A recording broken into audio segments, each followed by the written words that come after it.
Alright, so this is something that I've kept quiet about for a long time. Probably longer than I should have. If you're a part of the Netherite pot community, you've definitely heard about the controversy around Marlow. And for the past couple of years, there's been a lot of debate around her skill, her rise, and whether or not it was even legit.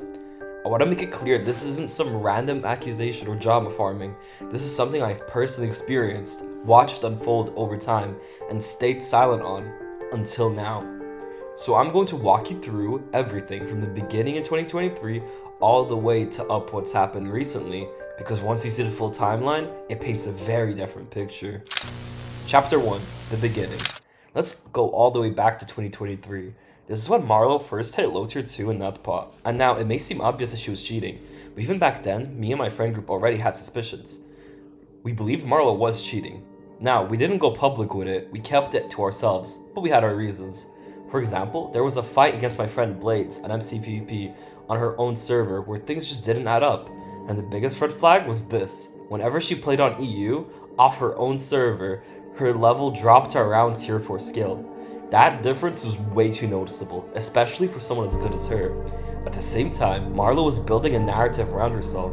She would publicly say that her improvement came from watching guides, specifically my Netherite pot guides, and that I taught her things like how to gap properly. And yes, I did help her, that part is true of course, but looking back, it's pretty clear what she was doing. This was a manipulation strategy. By crediting me, someone known in the community, she was creating a believable explanation for her sudden improvement. At the same time, she was putting me in a position where I'd naturally defend her because I felt like I was involved in her progress. And worst of all, it worked. Not just on me, but on other people too, and it went all according to her plan. Chapter 2. Let's now jump to 2025. At this point, Marlow is tier 1, the highest level in Nethpot. During this time, me and her were on neutral terms. Some people would even say we're friends. She would message me pretty often, asking for tips, advice, small things about Nethpot, and often I'd help her. Why? Because I was trying to stay on her good side. This is because she owned the tier list which I was banned from, and she kept promising me that I'd be unbanned. But I kept changing. First, I could participate. Then it became you could only test when ranked releases. And the reason given was to avoid me rigging scores, since I've been banned from another tier list before. So I waited, and waited, for over a year. And eventually, I realized the truth. The whole time, she was just keeping me close, so I wouldn't speak out, because having someone like me vouch for her, or at least stay quiet, it benefited her. Chapter 3, speaking out.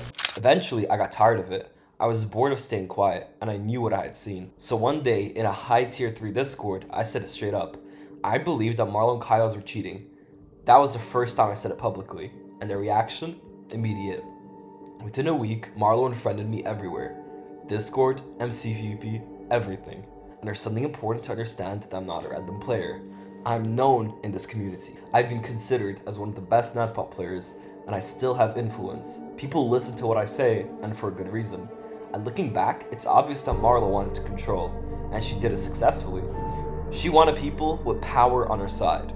I was one of them, and she took action. And there's something else that happened here that I haven't mentioned yet, but it's important. When I was publicly calling her out, she actually joined the chat and saw everything in real time. She started confronting me directly in front of everyone.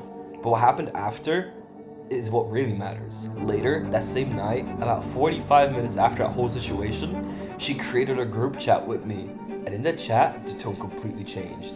It wasn't public anymore, it wasn't confrontational, it was controlled. She started trying to convince me to stop publicly accusing her. Not by proving anything, not by clearing things up, but by bringing up my unban, bribing me in the process. Basically implying that if I stop speaking out, I might have a chance to be unbanned from her own tier list.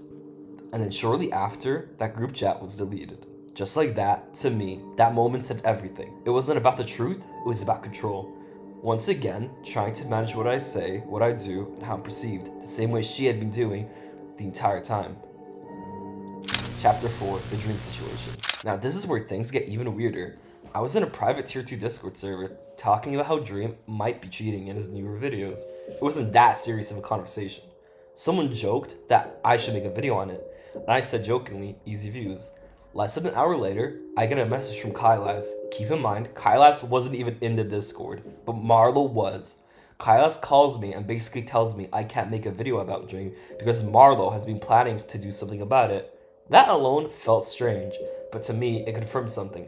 Marlow saw situations like this as opportunities for attention, for influence, for control. So me and my friend, I'm Reds, decided to contact Dream and let him know what was going on, both about the situation and Marlow in general. Dream was surprised, and he decided to message Marlow directly. Even though we told him not to mention us, he still reached out without using our names. But that didn't matter. Marlow figured it all out. She wanted to keep the attention and spotlight to herself, and prevented me from exposing Dream, so she can get all the praise, and of course, build a further narrative that she is the hero. Chapter 5, The Aftermath. Not long after, Marlow messaged me, asking if I had been spreading lies about her and telling Dream things. I denied it because I already knew where this was heading. Then one day, I wake up and I see that I've been added to a public banned cheater list on her tier list. Think about the timing. After over a year of promising things, keeping me close, and trying to control the situation, suddenly I'm labeled a cheater after all of this happens? That's not a coincidence. Marlow built a narrative to explain her sudden rise. She used known players, including me, to back the narrative. She kept people close to control what they said publicly. And the moment someone stepped out of line, he cut them off and tried to damage their reputation. I'm not saying this lightly, and I mean when I say this, that this has been happening for years. I stayed quiet about this for a long time. But after everything, being lied to, manipulated, and publicly labeled gets to a point. And what makes it even more clear, I wasn't the only one. Xicz went through the exact same things, exact same promises, same manipulation, and even the same outcome.